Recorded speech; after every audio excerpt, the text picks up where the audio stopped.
할렐루야. 수예배 나오신 모든 성도님들을 주님의 은혜로 환영하고 축복합니다. 이 옆에 계신 성도님들 이렇게 한번 인사해봤으면 좋겠습니다. 참 아름다우십니다. 이렇게 한번 인사할까요? 네. 이 예배 자리에 있는 것 자체가 너무나 아름답고 귀하신 것 같습니다. 오늘은 인간론 11번째 시간, 죄의 본질, 죄란 무엇인가 라는 제목으로 하나님의 말씀을 함께 나누도록 하겠습니다. 시온 찬양대회의 라이브를 옆에서 직접 들어보니까 멀리서 듣고 영상으로 볼 때랑 너무 다른 것 같습니다. 그래서 가까이서 듣는 게 좋구나 이런 생각이 드는데요. 혹시 이와 관련돼서 뮤지컬 작품 하나 아시려는지 모르겠습니다. 혹시 지킬 앤 하이드라는 작품 아시나요? 많이 들어보셨죠? 저도 아직 직접 보지는 못했는데 그 뮤지컬도 유명하지만 그 노래가 유명합니다. 어떤 노래죠? 제가 잘 부르지는 못해가지고 불러드리지 못해서 죄송한데 그거 있습니다. 지금 이 순간 이런 노래 아시죠? 웅장하게 멋있게 부르는, 멋있게 불러드리면 좋은데 불러드리지 못할 것 같고요. 그 뮤지컬이 있습니다. 그 뮤지컬에서 노래를 부르는 지킬이라는 박사가 있는데요. 그 박사가 인간의 본성을 깨우고 싶어서 실험을 하려고 합니다. 그런데 그 실험이 굉장히 위험하고 반인륜적인 실험이다라고 해서 반대에 부딪히는 거예요. 그래서 그 실험을 누구에게 하게 되죠? 자기 자신에게 하게 되는 겁니다. 자기 안에 있는 악의 본성을 막 깨우기를 시작하고요. 그 실험에서 이제 악인으로 변하기 직전에 부르는 그 노래가 우리가 잘 알고 있는 지금 이 순간이라는 뮤지컬 넘버입니다. 노래만 들으면 굉장히 웅장해서 마지막 노래인 줄 알았는데 제가 찾아보니까 1막 중 17개 노래 중에서 11번째 노래더라고요. 그러니까 중간에 그 악인으로 변화되는 과정에서 불렀던 그런 노래라고 할 수 있습니다. 결국 주변 사람들이 만류에도 불구하고 이 지킬 박사는 하이드라는 인물로 자꾸 왔다 갔다 변하게 됩니다. 주변의 지인들을 살해하고 죽이기 시작합니다. 결국 자신까지 죽게 되는 비극을 맞이하게 되는 스토리를 담은 그런 유명한 뮤지컬이라고 할 수 있겠습니다. 제가 이렇게 말씀드린 것처럼 사람 안에는요 참 아이러니하게도 양면성이 존재하는 것 같습니다. 때로 내가 선한 것 같다가도 어제의 나는 좀 괜찮은 것 같았거든요. 저도. 근데 오늘의 나는 어떨 때가 있죠? 내가 이랬나? 라고 하면서 자신에게도 실망하게 되는 그런 내 안의 약한 모습들, 악한 모습들을 보게 되는 것이 우리의 실존이지 않나 생각됩니다. 우리는 지금까지 인간론을 통해서 얼마나 하나님의 형상으로 지음받은 우리가 아름답고 존귀한 존재인지를 배웠습니다. 그런데 그런 하나님의 형상인 우리들의 안에 두 얼굴이 있는 것입니다. 때론 선하기도 하지만 때론 너무나 찌질하고 너무나 비참한 악을 가지고 있는 우리의 모습을 볼 때 왜 이렇게 된 것일까 하는 그러한 질문을 품게 됩니다. 야고보서 3장 9절에서 10절에서도 이렇게 우리의 혀에 대해서 이렇게 말을 합니다. 우리 함께 읽어보겠습니다. 시작. 우리가 주 아버지를 찬송하고 또 이것으로 하나님의 형상대로 지음을 받은 사람을 저주하나니 한 입에서 찬송과 저주가 나오는도다. 내 형제들아 이것이 마땅하지 아니하니라. 아멘. 청소년 수련회를 다녀오면 청소년들이 결단하는 한 가지 적용 중에 하나가 무엇이냐면요 욕을 안 해보기입니다. 욕을 안 해보기. 수련회 때 은혜를 받고 하나님 찬양합니다 경배합니다 하고 딱 친구가 괴롭히면 어떻게 되죠? 야 이 띵띵아 바로 나오는 거거든요. 이게 어디 청소년의 문제겠습니까? 우리가 이렇게 예배를 드리고 은혜를 받고 성도님 은혜 많이 받았습니다 서로 하다가도 집에서 남편이 쿡 찌르면 어떻게 되죠? 왜 그래 이 사람아 하면서 굉장히 우리 거친 또 입이 튀어나오려고 할 때 잘 참으시죠? 그래서 우리의 입이 하나님을 찬양하기도 하고 누구를 미워하고 저주하기도 하는 이 양면성을 야고보서도 지적해주고 있는 것입니다. 오늘 우리는 왜 이렇게 인류가 이러한 비참함에 놓이게 되었는지, 이러한 죄악 속에 놓이게 되었는지 그 의미들을 한번 묵상해 보고자 합니다. 먼저 우리가 죄에 대해서 한번 살펴보도록 할 건데요. 오늘 설교 제목이 거창한 것 같습니다. 죄의 본질, 죄란 무엇인가? 한번 질문을 드려보도록 하겠습니까? 드리겠습니다. 죄란 무엇이라고 생각하시나요? 각자만의 아마 정의가 있을 것입니다. 만약에 제가 교회를 안 다니는 초신자에게 이렇게 저를 소개하면 좀 어떻게 감정을 느낄지 한번 상상해 보시기 바랍니다. 안녕하세요. 저는 교회 목사인데요. 저는 죄인입니다. 이렇게 교회를 안 다닌 분에게 이렇게 인사를 했다고 해보겠습니다. 그분이 어떻게 느끼실까요? 뭐 교회 목사인데 죄인이라고? 뭐 이렇게 아마 혼란에 빠지실지도 모르겠습니다. 왜냐하면 우리가 일반적으로 죄하면 사회적으로 일반적으로 생각하는 그 죄의 의미를 생각하기 때문이죠. 그래서 미국 영미권에서는 이 죄라는 단어를 두 가지로 쓰는데요, 이런 단어를 씁니다. 크라임이라는 단어는요, 형벌이나 법정으로 금지된 것들, 이것들을 어겼을 때 처벌되는 어떤 잘못된 실천들, 행동들을 이제 죄라고 얘기를 하고요. 신이라는 단어는 이 종교적인 입장에서, 종교적인 측면에서 발생되는 도덕적인 악들을 이 신이라는 단어로 사용합니다. 그러니까 우리가 보통 죄하면 어떤 단어로 인식을 한다는 거죠? 이 crime이라는 단어, 사회에서 정해놓은 법들을 우리가 어겼을 때 우리가 죄를 지었다라고 보통 이렇게 이해를 하고 있는 것입니다. 실제적으로도 이거 죄가 맞습니다. 우리가 뉴스를 보면 어떻습니까? 마음이 심란하죠. 툭하면 음주운전, 살인, 사건, 사고 등 너무나 안타까운 일들이 많은 이 현실을 보게 됩니다. 정확하게 말씀을 드리면 이 현상들은요, 죄의 열매라고 할 수가 있습니다. 죄의 어떠한 뿌리가 있고 그것이 자라나서 살인, 시기, 미움, 질투 등 여러 가지 열매의 모습으로 나타나는 결과들을 우리는 보고 있는 것뿐입니다. 그렇다면 우리는 좀 더 본질적인 이 죄의 뿌리가 무엇인가, 죄의 본질이 무엇인가를 우리가 조금 더 살펴보기를 원합니다. 성경에서는요, 이 죄에 대해서 참 많이 말씀을 해주고 있는데, 특별히 대표적으로 자주 등장하는 이 죄에 대한 용어와 단어가 있습니다. 그것이 어려울 수도 있지만 앞에 자막이 준비되었으니 한번 우리가 살펴보도록 할 텐데요, 특별히 히브리어로는요, 하타트라는 단어입니다. 한번 따라해 보실까요? 졸리실 수 있으니까 시작.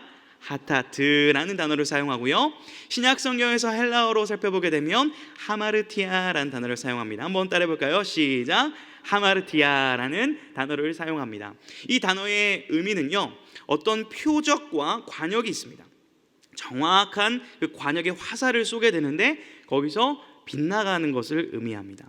양궁 선수들이 정확한 그 10점 안에 화살을 쏘아야 되는데 한 3점, 4점 쏘게 되면 어떻게 되죠? 굉장히 실망감을 느끼게 될 겁니다. 정확한 그 목적과 그 관역에 맞추는 것이 중요한데 그것으로부터 벗어나게 되는 것이 이 죄다라고 단어로 설명하고 있는 것입니다. 이러한 용어들을 또한 포함해서 성경에서는 불의에 대해서는 이렇게 말합니다.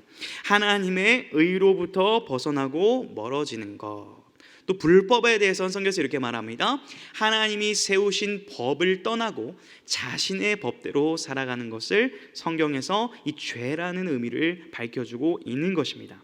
그렇다면 우리는 보다 오늘 함께 읽은 본문 말씀을 통하여서 이 의미를 조금 더 깊게 상고하고 함께 하나님의 은혜를 누리기를 주님의 이름으로 축복합니다.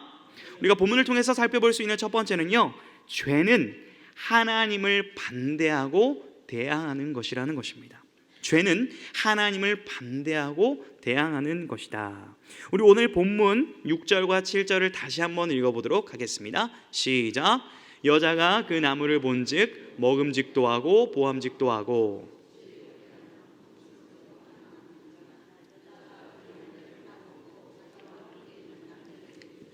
그도 먹은지라.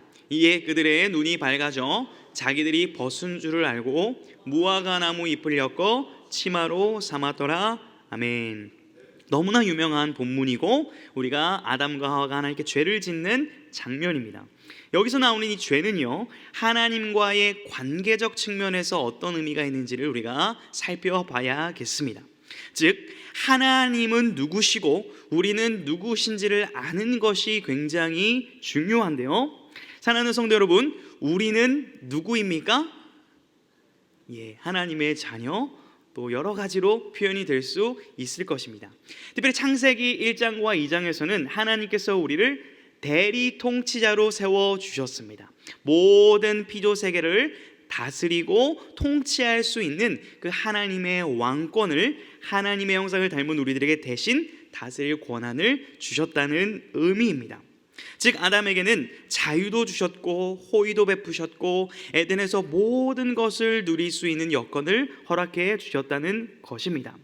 창세기 1장 28절에 나오는 이 하나님의 형상이라는 표현과 단어는요, 우리가 전에 인간론 시간에 아마 배우셨겠지만 누구에게만 붙여지는 호칭이었냐면요, 고대 세계에서는 왕들에게만 붙여지는 호칭이었습니다. 왕에게 신의 형상이다, 하나님의 형상이다, 이렇게 표현했던 호칭이었습니다. 바로 그 왕들에게만 주어지는 호칭과 수식이 우리에게 적용되는 거라는 겁니다. 우리가 하나님의 왕의 자녀라는 사실이죠. 그런데 질문을 한번 드려보도록 하겠습니다. 그렇다면 우리는 진짜 왕이 될 수 있을까요? 네, 없죠. 우리는 진짜 왕이 아니죠. 하나님이 왕이시며 그 왕이신 하나님을 높여드리는 것이 마땅히 우리가 해야 될 사명이고 본분임을 또한 우리는 알고 있습니다. 그것을 인정하고 이것을 흐트러뜨리지 않는 단 하나의 기준을 하나님께서 친히 제정하시고 우리들에게 적용하시고 보여주셨죠. 그것이 바로 선악과라는 것이었죠. 우리 창세기 2장 16절 17절 한번 다시 한번 읽어보겠습니다. 우리 화면을 보며 함께 읽습니다. 시작. 여호와 하나님이 그 사람에게 명하여 이르시되 동산 각종 나무의 열매는 내가 임의로 먹되 선악을 알게 하는 나무의 열매는 먹지 말라. 내가 먹는 날에는 반드시 죽으리라 하시니라. 아멘. 자, 우리가 가보지는 못했지만 에덴 동산 중앙에는 나무가 몇 개가 있었죠? 어떤 나무가 있었죠? 선악과와 생명나무. 좋습니다. 자, 두 그루가 있었습니다. 생명나무와 선악과가 있었습니다. 근데 성경을 보게 되면 선악을 알게 하는 나무를 먼저 소개할까요? 생명나무를 먼저 소개할까요? 생명나무를 성경에서는 먼저 기록하고 있습니다. 선악을 알게 하는 나무를 먹지 말라고 하셨지 생명을 얻는 영생을 하는 이 나무를 먹지 말라고 금하신 적은 없던 것입니다.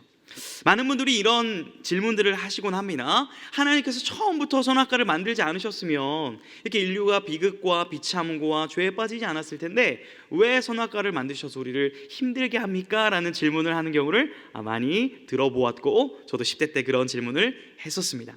그거 아시죠? 그 질문 자체가 우리의 사고와 이성과 의지가 타락하고 오염되어서 발생하는 생각이라는 점 말입니다. 하나님은요, 우리를 억압하기 위해서 선악을 알게 하는 나무를 두신 것이 아닙니다. 도리어 우리가 자유하고 기뻐할 수 있도록 그 말씀을 주신 것이죠. 만약에 제가 예를 한번 들어보도록 하겠습니다. 제가 아직 자녀는 없지만 조카는 있거든요. 8살 되는 이제 조카에게 제가 이제 골라보라고 하겠습니다. 온유야, 여기 1억짜리 수표가 있고 이거는 10원짜리인데 10원짜리는 가져가지 마, 이렇게 제가 말을 했습니다. 뭐를 가져가라는 말일까요? 1억짜리 수표를 가져가라는 말 아닐까? 1억짜리를 두고 10원짜리를 줬습니다. 자, 10원짜리 가져가면 안 돼? 이게 뭐 가져가라는 말이죠? 1억짜리 가져가라는 말이죠. 근데 제 조카 온유는 과연 뭘 가져갈까요? 10원짜리를 가져갈 확률이 높습니다. 호기심해요. 궁금해하면서 말이죠. 마치 하나님께서는 우리가 영생하고 우리가 생명을 선택할 수 있도록 자유를 주셨고 우리에게 의지를 주셨습니다. 우리를 로봇으로 만들지 않으셨고 하나님의 형상으로 인격적인 존재로 만들었기 때문입니다. 그런데 이 선악과를 먹었다는 사건은 무엇이냐면 바로 그 자유와 의지를 가지고 왕이신 하나님의 왕권에 도전한 것입니다. 하나님을 반대하고 그 하나님의 왕의 자리에 내가 앉겠다라고 대항했던 의미가 바로 선악과를 먹은 핵심 본질이라는 것입니다. 오늘 보면 6절에 보게 되면 보암직도 하고 먹음직도 하고 라는 구절이 있습니다. 하나님의 왕권, 하나님의 통치권, 하나님의 그 유일성이 탐나고 유혹적으로 느껴졌던 것입니다. 그리고 그 자리에 내가 앉아서 내가 그 왕의 행세를 해보고 싶었던 탐욕이 아담과 하와를 뒤덮었던 것입니다. 이것을 다르게 표현해 보면요, 하나님과 사랑을 주고받는 관계를 단절하고 포기하고 이젠 하나님 없이 나 혼자 살겠다는 선언이었던 것입니다. 혹시 요즘 예능 프로그램 중에, 요즘 예능은 아니죠, 나 혼자 산다라는 프로그램 보시나요? 네, 이제 늦게까지 결혼을 못한 자녀를 둔 부모님들이 많이 재미있게 보신다고 하는데요, 저희 어머니 권사님도 가끔 보는 것 같습니다. 나 혼자 산다라는 프로그램을 보게 되면 혼자도 잘 살 수 있다라는 굉장히 많은 메시지를 담고 있습니다. 그런데요, 원조 나 혼자 산다가 창세기에 있는 거죠. 하나님 필요 없습니다. 저 혼자 살 수 있습니다 라고 선언해버린 것이죠. 아까도 우리가 영어 단어에서 살펴보았지만요, 영어 단어 중에 sin이라는 단어가 있습니다. S-I-N이라는 스펠링을 가지고 있는데요, 언어 유의적으로 보게 되면 이 S-I-N 중에 어떤 알파벳이 가운데 있죠? I가 가운데 있죠. 이 sin이라는 단어를 통해서 우리가 살펴볼 수 있는 것은 내가 중심이 되는 것, 하나님이 중심되는 그 자리를 밀어내고 내가 그 자리에 앉는 것이 죄의 본질이고 죄의 핵심이라고 우리는 이해할 수 있는 것입니다. 처음에는요, 하나님이 허락하신 에덴 동산이 만족스러웠습니다. 하나님 감사합니다. 이 열매도 맛있고 저것도 맛있고 바람도 좋고 날씨도 좋고 너무 아름답네요. 근데 왜 저거는 못 먹게 한 거예요? 이렇게 변화하는 거죠. 하나님, 신앙생활 하다 보니까 저에게 뭐 아무것도 안 주셔도 돼요. 하나님을 예배하는 게 너무 좋고 하나님 말씀을 듣는 게 너무 좋았는데 이제는 어떻게 되죠? 하나님, 왜 제 자녀는 이걸 안 해주시고 저는 이게 왜 안 되고 이게 안 되죠? 라고 하면서 우리의 기준으로 하나님이 일하시지 않는 것을 평가하기 시작하는 죄성이 우리 안에 있지 않습니까? 혹시 나도 모르게 주님을 밀어내며 주님을 반대하고 대항하는 그 죄의 뿌리가 우리 내면에 도사리고 있지는 않습니까? 이 시간 원하옵기는 성령 하나님께서 하나님의 말씀을 통해 우리의 내면을 조명하여 주셔서 우리의 죄를 깨닫게 하여 주시고 그 죄를 회개하여 참된 자유를 누리게 하시는 은혜가 있기를 주님의 이름으로 축복합니다. 우리가 본문을 통해서 살펴볼 수 있는 두 번째는요, 죄의 본질은 하나님의 법을 떠난 그 모든 것들이라는 것입니다. 죄의 본질은 하나님의 법을 떠난 그 모든 것들입니다. 하나님에 대한 반대, 대항을 한다는 의미는요, 다른 말로는 하나님을 더 이상 사랑하지 않는다라는 것입니다. 하나님을 사랑하지 않는 자는 하나님이 원하시는 하나님의 법을 지키지 않는 결과로 이어지게 됩니다. 하나님의 법은요, 또 다른 표현으로 언약이라고 할 수 있겠습니다. 하나님께서 처음 아담과 맺었던 언약은 창조 언약이라고 합니다. 행위 언약이라고도 합니다. 하나님께서 네가 이것을 먹는 날에는 정령 죽으리라 라고 말씀하셨죠. 그 법을 어긴 것입니다. 구약에서 하나님의 법을 살펴보게 되면요, 이 율법의 개수를 모아보면 총 613개의 율법이 있습니다. 613개의 율법들은 어떤 것으로 구성되어 있냐면 이거는 하고 이거는 하고 이거는 하지 말고 이때는 이렇게 하면 안 되고 하는 굉장히 구체적인 지침들이 적혀 있습니다. 이 내용들을 압축해보면 우리가 잘 아는 뭘로 요약해 볼 수가 있죠? 10계명으로 요약해 볼 수가 있습니다. 이것을 더 압축하면요, 하나님 사랑, 이웃 사랑으로 압축이 가능하죠. 즉 하나님을 사랑하고 자원하여 하나님을 기쁘시게 해드리는 것이 핵심 본질이라는 것입니다. 한번 예를 들어보도록 하겠습니다. 사랑하는 사람을 한번 떠올려 보십시오. 사랑하는 사람 다 있으시죠? 없으신 것 같은 표정인데, 사랑하는 사람을 한번 떠올려 보시고, 우리가 사랑을 표현할 때 있어서 내가 그 사랑하는 사람한테 해주고 싶은 방식으로 사랑을 표현해야 될까요? 내가 사랑하는 사람이 원하는 것을 해주어야 될까요? 예, 맞습니다. 자, 저희 어머니께서 된장찌개를 좋아하는데 제가 김치찌개를 해야 될까요? 된장찌개를 해야 될까요?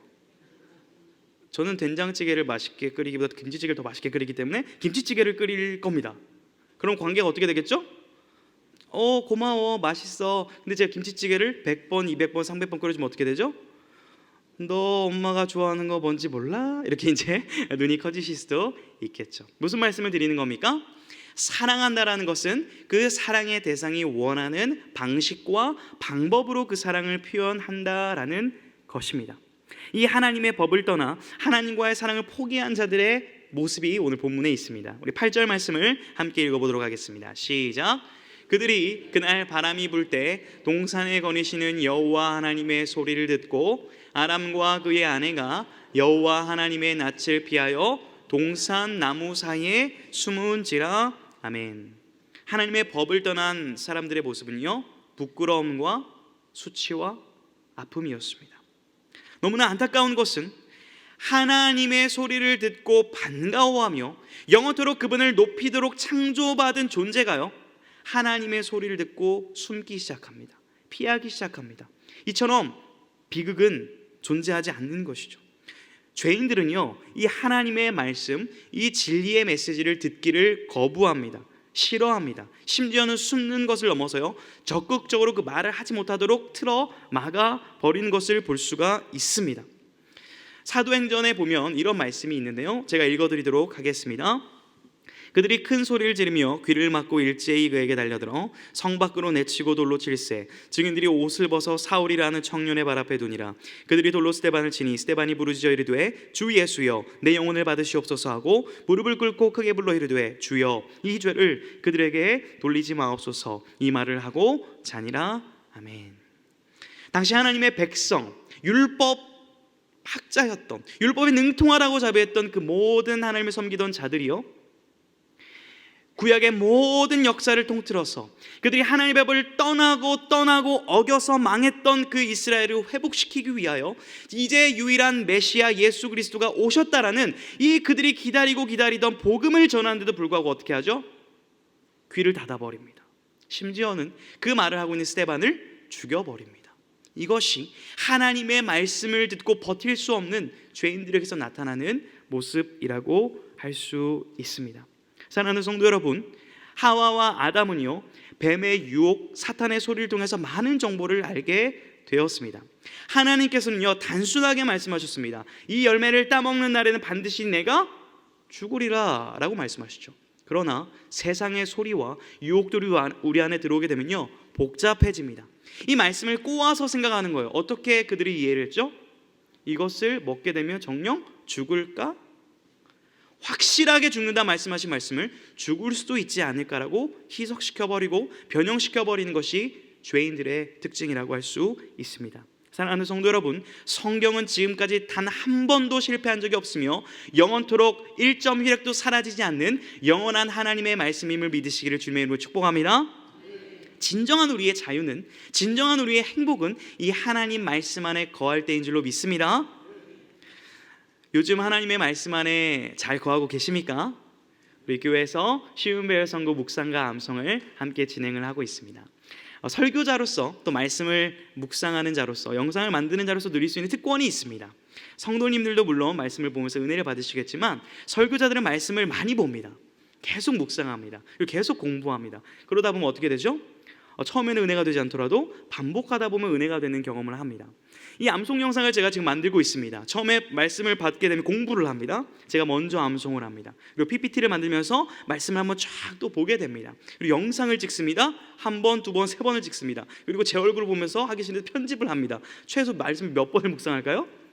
10번 이상을 묵상을 하게 됩니다. 그렇게 되면 저도 모르게 제 안에 이 말씀이 머무른다라는 것을 경험하게 됩니다. 마치 내가 말씀을 읽고 말씀을 묵상한다라고 생각됐지만요, 위기의 순간에 누가 우리를 지켜주신 줄 아십니까? 그 말씀이, 그 때와 시에 필요한 말씀이 우리 안에서 생각나게 하시고 그 말씀을 읊조리게 하심으로 말미암아 우리가 겪게 되는 모든 순간을 말씀으로 이기게 될 줄로 믿습니다. 이 말씀 안에 거하는 것이 말씀을 떠나지 않는 유일한 방법인 것입니다. 사랑하는 성도 여러분, 오늘 우리가 이 죄에 대해서 다루었습니다. 우리는 하나님의 형상으로 창조되었지만 죄로 인해 물들었고 타락된 형상을 지니고 있습니다. 그러나 지금 이 자리에서 예배드리고 있는 모든 성도님들은 주 예수 그리스도 안에서 새로운 형상을 입은 회복된 형상인 줄로 믿습니다. 그런 우리들에게 말씀은 권면하고 있습니다. 에베소서 4장 말씀을 우리 앞에 보면서 함께 읽어보도록 하겠습니다. 시작. 너희는 유혹의 욕심을 따라 썩어져가는 구습을 따르는 옛사람을 벗어버리고 오직 너희의 심령이 새롭게 되어 하나님을 따라 의와 진리의 거룩함으로 지으심을 받은 새 사람을 입으라. 아멘. 새 사람을 입으라. 여전히 우리에게도 죄의 유혹이 있으므로 구원받은 하나님의 백성들 가운데도 여전히 죄의 본질이, 죄의 유혹이 우리를 엄습하고 있으므로 너희들은 늘 심령이 새롭게 되기를 성령님께 간구하고 새 사람을 입으라고 여전히 우리에게 명령하고 있는 것입니다. 오늘 말씀을 살펴본 대로 하나님보다 내가 주인 되고자 하는 욕망들 너무나 우리 안에 많이 도사리고 있습니다. 하나님의 말씀을 듣긴 들었지만 그 기준이 아니라 결국 선택할 때는, 행동할 때는 내가 겪어왔던 지혜, 내 지식, 내가 오래 신앙생활 때 했던 연륜으로 그 문제를 해결하고자 하는 욕망이 우리 안에 있음을 우리는 경계해야 될 것입니다. 사랑하는 성도 여러분, 그러나 우리의 심령이 날마다 성령님으로 말미암아 새롭게 되어 오직 하나님의 말씀만이 우리의 방향이고 기준임을 확신하고 결단하고 순종하는 은혜가 있기를 축복합니다. 서론에서 지킬 앤 하이드 얘기를 드렸습니다. 지킬 박사는 결국 그 악의 잠식이 되어버립니다. 선을 선택할 수도 있었지만 악을 선택하고 죽음이라는 비극을 맞이하게 되었습니다. 그러나 이것을 반대로 성취하신 유일한 한 분이 계십니다. 그분은 죽음을 죽이시고 영원한 생명을 선택하시고 우리에게 허락하신 바로 예수 그리스도이십니다. 주님 안에도 두 가지의 마음이 있었습니다. 겟세마네 동산에서 아버지, 이 잔이 내게서 지나갈 수 있다면 지나가게 해주시면 안 될까요? 그러나 나의 원대로 마옵시고 아버지의 뜻대로 하옵소서. 아멘. 그 주님의 순종으로 말미암아 우리가 오늘도 죄사함을 받는 구원의 은혜를 누리게 된 줄로 믿습니다. 이제 이 예수 그리스도를 믿는 우리 또한 모든 죄의 유혹으로부터 그것을 선택하는 것이 아니라 그리스도께서 가신 그 십자가의 길, 그리스도께서 하신 그 순종의 길을 우리도 주님을 따라 걸어갈 수 있는 모든 성도님들 될 수 있기를 주님의 이름으로 축복합니다.